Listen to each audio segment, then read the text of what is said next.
first on the Gulf Coast with breaking news and weather. Fox 10 Live starts now. I just want to say that we're very optimistic about the vote tally tonight. We think this is going to happen. House Speaker Mike Johnson has to sell the package to his razor-thin GOP majority, and he will likely need President Donald Trump's help to push it through. That being said, GOP leadership remains confident they will be able to get this Senate-backed bill across the finish line, which would bring the longest government shutdown in history to an end. The chamber is voting on a stopgap measure that would reopen the government and keep it funded through January 30th, reverse the mass firings made by the Trump administration during the shutdown, and ensure that the SNAP program will be funded for the rest of the fiscal year. What's not included, though, is causing frustration for many Democrats. They have been pushing to use this time to address health care, specifically an extension of enhanced Obamacare subsidies set to expire at the end of the year. While Senate Republicans promised a future vote on this, the House is not committed. Republicans can only lose 2 GOP votes and still push it through. We'll be following that, of course, very, very closely. Welcome into Fox 10 Live today. It's Wednesday. I'm Shelby Meyer. So glad to have you here with us. A lot to talk about. It's been 2 weeks since Hurricane Melissa made landfall in Jamaica, decimating the island, causing widespread destruction and killing at least 45 people. And now the recovery effort is ramping up in a big way. America's on-the-ground aid efforts are being led by the State Department, working closely with aid groups like Samaritan's Purse and Medic Corps. The main focus now is clearing debris and getting basic services restored. Some groups have set up field hospitals in hard-hit areas, but the damage to infrastructure is making it difficult to get aid where it's needed. And smaller aid groups are finding ways to help communities still waiting for assistance. Logistics, airplanes flying in our cargo, trucks shipping them over here. It's all a really big coordinated effort. We're actually going into communities that haven't been reached yet, which is good, smaller communities, and we're trying to give them the basic necessities. The State Department says it's providing about $10 million worth of emergency assistance to the Jamaican government. One of the 2 Major League pitchers accused of being involved in a betting scandal appeared in court today. Cleveland Guardians pitcher Luis Ortiz arrived at federal court in Brooklyn for his arraignment.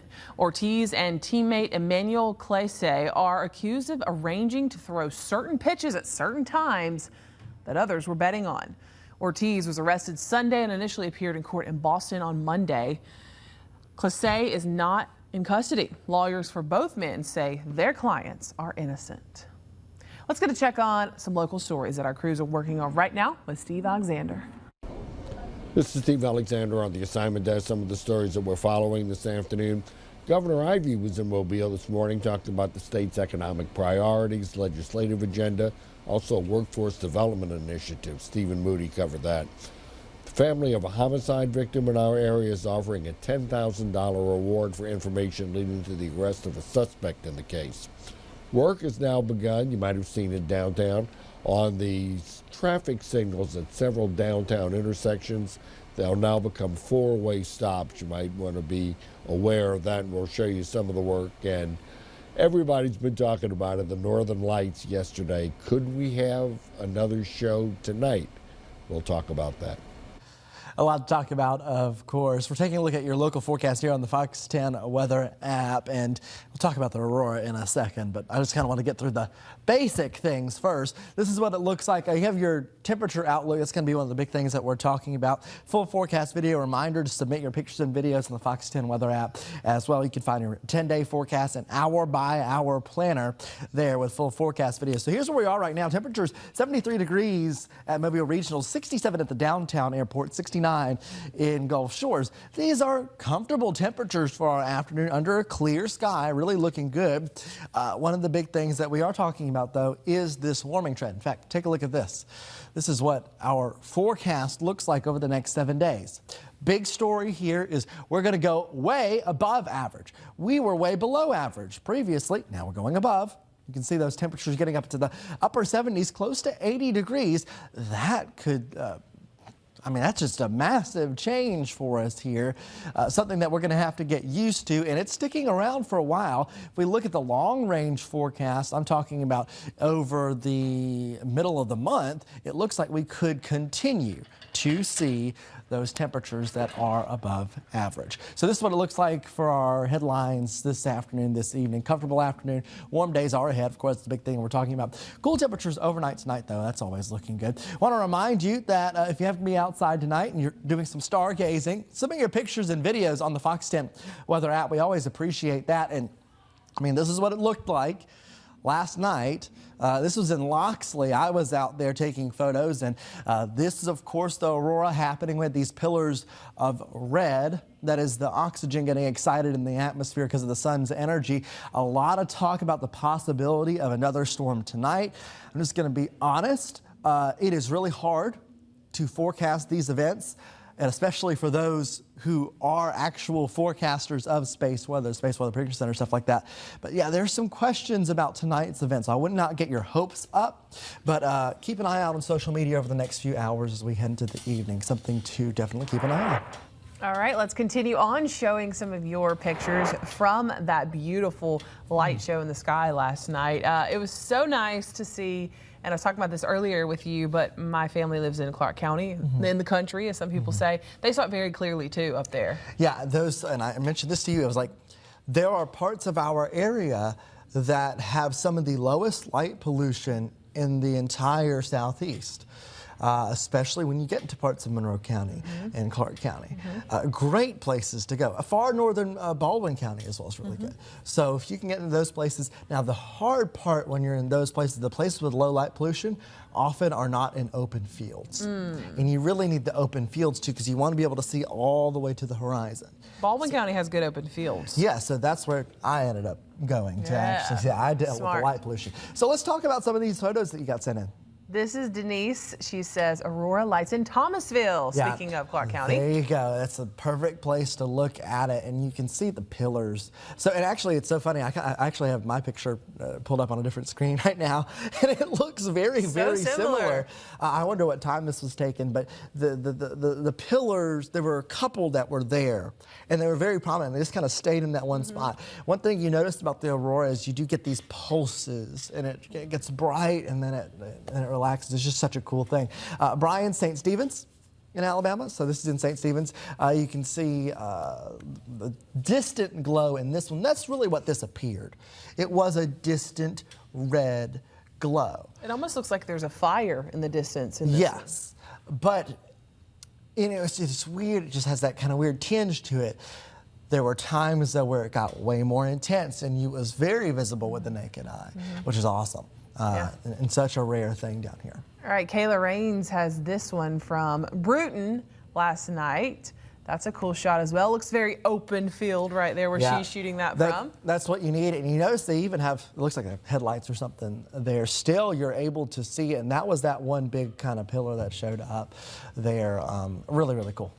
And then Stephanie Puckett setting this one in. This is cool. Whoa. So this is, of course, Northern Lights off in the distance. See that red glow. But there was also a shooting star. I saw this exact shooting star.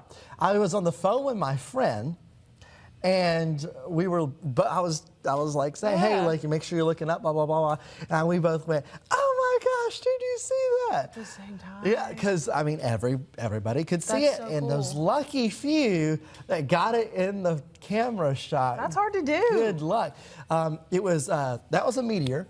We're coming off of a meteor shower. So there's still a few flying. Actually, I think I saw about 3 or 4 last night. I did not know this, but I believe today in history was where Alabama gets its name. Stars fell on, is when years ago, years, there was like a meteor shower, and people thought the world was ending, and so that's where that came from. And that was today, but like long time ago. Alabama history on Fox 10 Live. I love that. You'll probably hear it throughout other newscasts. This Day in History, we have that program throughout some of our newscasts, so look out for that in more detail. They can tell it better than I can. Pamela McCarver sends this one from Bon Secours River in Gulf Shores. A little purple action, and I love that you can see the stars so clearly in all these pictures. A lot of people don't know that night mode on, especially iPhones, but all these cameras, it really captures the stars. And I mean, you can see a lot. If you're in low light pollution, you go out there, you can see the Milky Way with just your phone. Yes. You set it on a tripod. That's amazing. You set it on a tripod, and then the more still it is, the longer exposure you can take. In fact, you can get up to 30-second exposures on iPhone. I need to do that. Quick talk about tonight real quick. I'm watching the data. The solar storm has arrived. It depends on who you're looking at. Again, meteorologists, we deal with weather on the ground. There are space meteorologists that deal with space weather. This is space weather.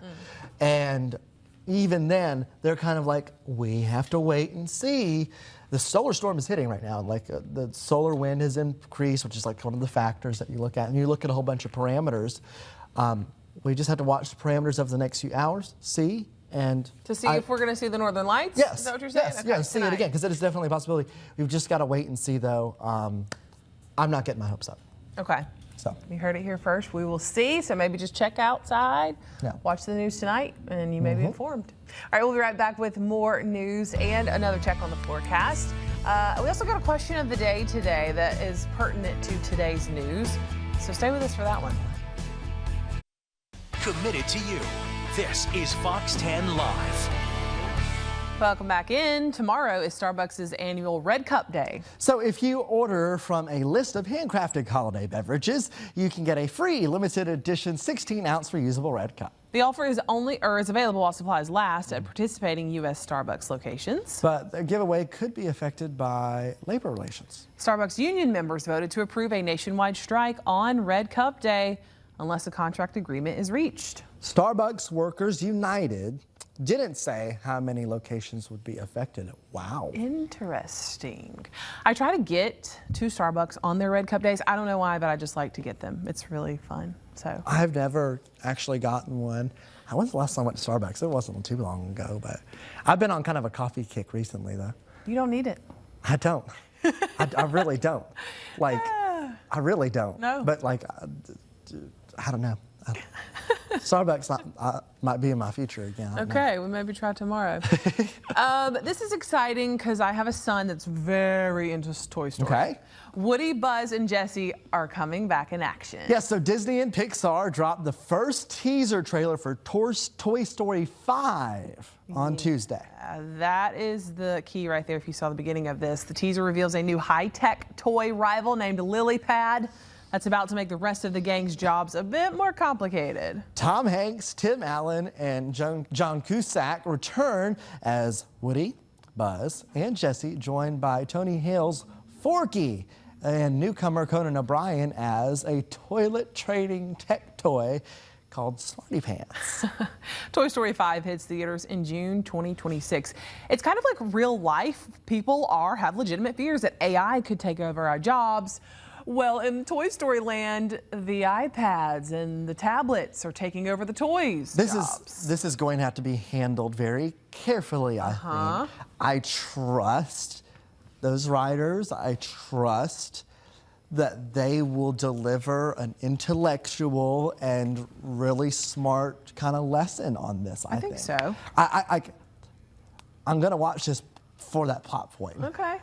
Because I want to see, I trust Pixar a lot, so. I had heard that Jessie was going to be more of her character would be in the spotlight in this one as well. I don't know if that's still the case, but that's what I heard at one point. And yeah, also just looking at the sample of the tablet they have, it's like what so many kids have now, what so many kids are on now, so this is going to be interesting. Yes, very interesting. Okay, you can now take care of your sore throat in style. The Swiss band Ricola, is now offering scarves infused with essential oils of the brand's signature herbal alpine smell. Okay, the scarves come in two different aromas. Lemon. It's a pocket. Fun. That's fun. lemon balm, mint, and peppermint. There's a pocket, as I was just mentioning, to stash your cough drops. I love that. Ricola says the scarves are up for sale today, but that it's a limited run. I don't know, it's kind of a cool idea. You've heard of like things in lavender to help calm you. Yeah, also the scarves don't look ugly. No, they look kind of high class. I don't know. I'm into it. I would not buy one, but they're kind of cool. These are highly fashionable photos. I love that. Okay, you won't need a scarf over the next 7 days. That's kind of the big headline right now. Warmer than average. You can see those temperatures, departures. This is the kind of thing that we're looking at. 7 degrees, 11 degrees, 10 degrees above average. Average is in the low 70s. Actually, the average does go down in the coming days. 77. 81, 80, these are the kind of numbers that we'll see at the end of the week, despite a weak front that tries to pass through. This is what it looks like November 18th through 22nd, the Climate Prediction Center outlook. And you can see here warmer than normal temperatures in this red area here. So anywhere you see the red, warmer than normal temperatures are likely. High pressure will be in control. High pressure typically leads to calmer or sunnier weather, and I think that sticks around for us. Do get a switch of flow later on into the weekend. A little bit more moisture comes in here, but where's our next rain chance? Really, it isn't here. Maybe Wednesday we start to incorporate like a 10 or something, but a lot of these forecast models have pushed our rain chances that we thought would be on Sunday and Monday. They are now way back here beyond the 7-day forecast. It looks like more of a Thursday, Friday deal. So we're still fine-tuning that forecast. That was a lot of uncertainty in it. But here's that 7-day again. Warm temperatures kind of the big deal. Look at the morning temperatures still staying cool, generally in the 50s, kind of getting up into the 60s towards the end of the forecast there. A warm picture overall, and that's kind of deal that we're dealing with in that 7-day outlook. Quick look outside real quick. It is looking good. 68 degrees with a southwest wind at 9 miles per hour. So a nice afternoon to be outside.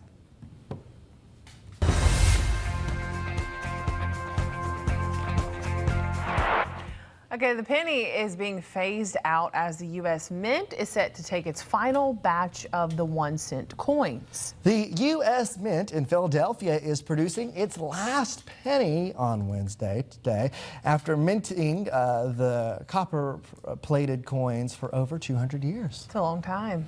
In February, President Donald Trump directed the U.S. Treasury to stop producing new pennies to reduce some government spending. The penny now costs more than what it's worth. The Treasury says it expects to save $56 million per year on materials by stopping its production. And that leads us to today's question of the day, the last penny being minted today. How do you feel about that? And do you even use pennies anymore? Interesting question. Let's get right to it. Sherry Horn. Sorry. Sherry Horn. I must live under a rock. I had no idea that this was today. I mean, I work in the news and I didn't know until I read my headlines today. Yeah, that's how I was too. I walked in and I was like, oh, so that's happening.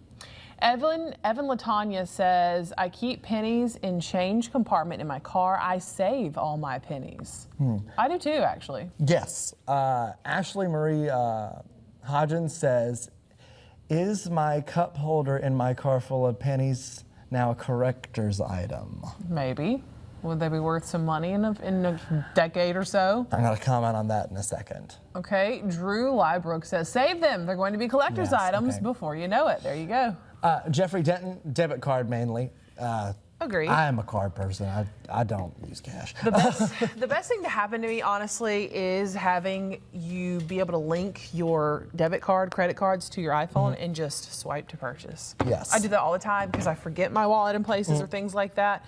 But I do keep, I don't know if it's like an OCD thing and I think I'm getting money, but if I see a penny on the ground, I actually pick it up and I do save it. I don't save them for those reasons. I have these jars and buckets of pennies, not quarters. What? Pennies. Because I like to look for the old ones. Okay. Like, you know, like the how old you can get? 1940. I think some of mine that I have are 1940s. But they're just cool.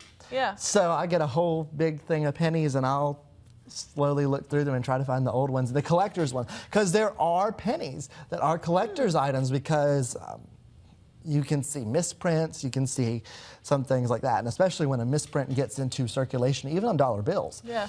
That's, of course, whole coin collector thing. Yeah. You should go through all your pennies and take the ones to the bank that aren't cool collector's items and then just save some just to have. Yeah. Go ahead and cash in on your pennies is what I'm trying to say. Yeah, because there are, I mean, over the past few years, you collect so many, and so a lot of the recent ones are not the ones that we're looking for. So, But I think somebody brought up another good point, though, is like when you go to the store and maybe you plan to pay in cash, are they going to round up? Because if it's like $7.21, are they going to round? Well, in that case, you'd round down, I guess. I hope. Responsible. But are they going to round down, or are they going to try to charge you even more and round up? So that's what people are fearing and as well. I'm interested, is this going to be left up to merchants? Is it going to be left up to The government? Hey, don't do that, or whatever. I don't know. Again, More when questions. we walked in here, we found out about this Yeah. pretty much. So you can still weigh in on this question if you want to. It is a talker for sure. It's on our Yes. social media pages. I know it's on mine. It's also, I believe, on the Fox 10 page as well. So go to Facebook, weigh in on the question if you want to be part of the conversation, and we'll be right back.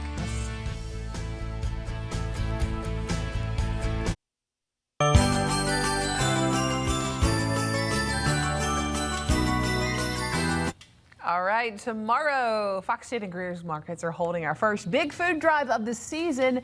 And guess what? Me, myself, and I, and others will be live from Greer's St. Louis Market from 8 a.m. until noon as we encourage you to help us give back this holiday season. So we're looking for those non-perishable food items, pasta, canned goods, and other non-refrigerated foods. There's going to be a box outside of the Greer's in downtown Mobile, the one on St. Louis Street. I'm going to be there all morning long. So come out, say hi, and donate. That's my store. I love that place. So we'll fun. see you tomorrow. Bye, y'all.